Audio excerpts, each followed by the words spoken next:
All right, let's keep this moving.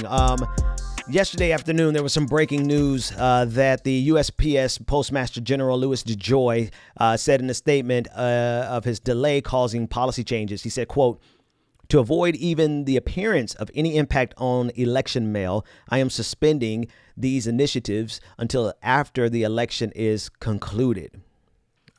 So a kind of a minor, a tentative victory here, except for the fact of, are they going to undo the damage that they caused? Because he had already created enough damage. There was already enough damage done to make sure that this election is impacted in a very significant fashion. Now, mind you, he's doing this so that when he goes before Congress to testify, that he could say, well, we undid that. We stopped that. That wasn't the purposes. And then he put the statement out to say, obviously, I did not do any of this with the intention of harming the election, even though everything that he did harmed the upcoming election. It's really easy to stop doing something when the damage is done. Right? It's super easy to say that, I'm not going to do that anymore. But the deed is done. The deed is done. And so the question is are they going to put resources into undoing the damage that they have done? Are they going to open up the the boxes that they closed up, that they locked down? Are they going to return the ones that they removed? Are they going to restart the sorting machines? Are they going to keep going? Are they going to reinstitute overtime? All of the things that they did to undermine this election, are they going to undo them? Because simply stopping now doesn't tell me that they're going to fix what they broke. The level of insidiousness in this country, man, the amount of damage that can be done when you put an apparatchik like that into positions of power, and when you have a president who has no regard whatsoever for norms and institutions, not a single protocol does Donald Trump give a damn about. He doesn't care about it. He doesn't even care about getting caught because he figures he has Attorney General William Barr in his back pocket, which he does. So he doesn't really care about that either. All he cares about is the appearance. How does it make him look? And he doesn't really even care if it makes him look like a criminal so much as it doesn't make him look in a manner that makes him feel bad or make him question his own sense of his own sense of self-worth. In other words, that didn't come out right. Basically, he doesn't care if you think he's a criminal so long as whatever image is on TV, he's comfortable with. So in whatever given part of the day he becomes uncomfortable with the thing, he will back down. We've seen him back down maybe twice, but every other thing that's presented about him in the media, he doesn't care if he looks stupid as long as it's beneficial to his bottom line, to the most important thing to him, which is his ego. So long as his stupidity serves his ego, he's okay with looking stupid. Does that make sense?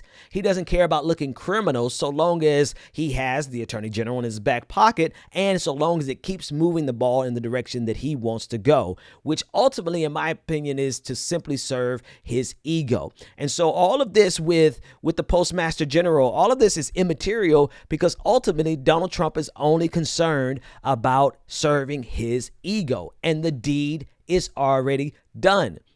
He already has created the conditions in the post office to help benefit himself in this election. And he tweeted out this morning, if you can protest in person, then you can vote in person. Meanwhile, he's already requested his own mail-in ballots.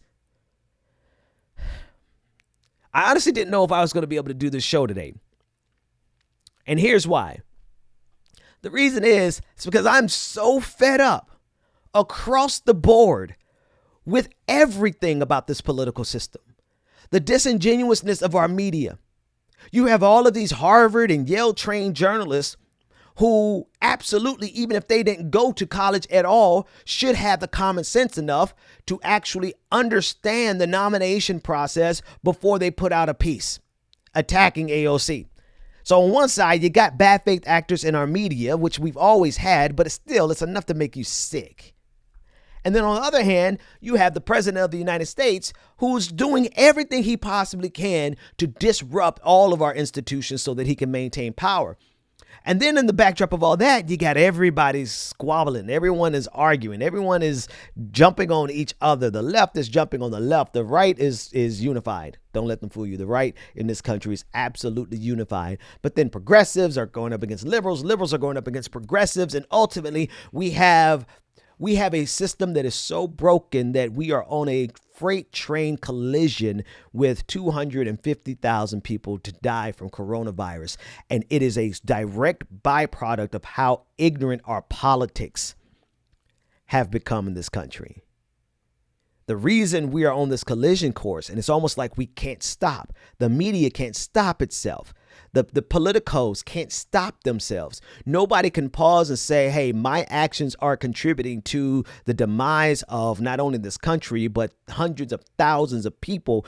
It is a direct contribution to it because of how our system works, the way our media works, the way our politicians work, the way our institutions work. And all it needed was for somebody to get into the White House who had no regard for any of that. And we see it in the post office. We see it with COVID-19. But we also have to be able to see how our particular politics and our own intentional obtuseness contributes to this system continuously going down a vicious cycle into destruction. So that's kind of why I didn't want to do the show today, but here we are.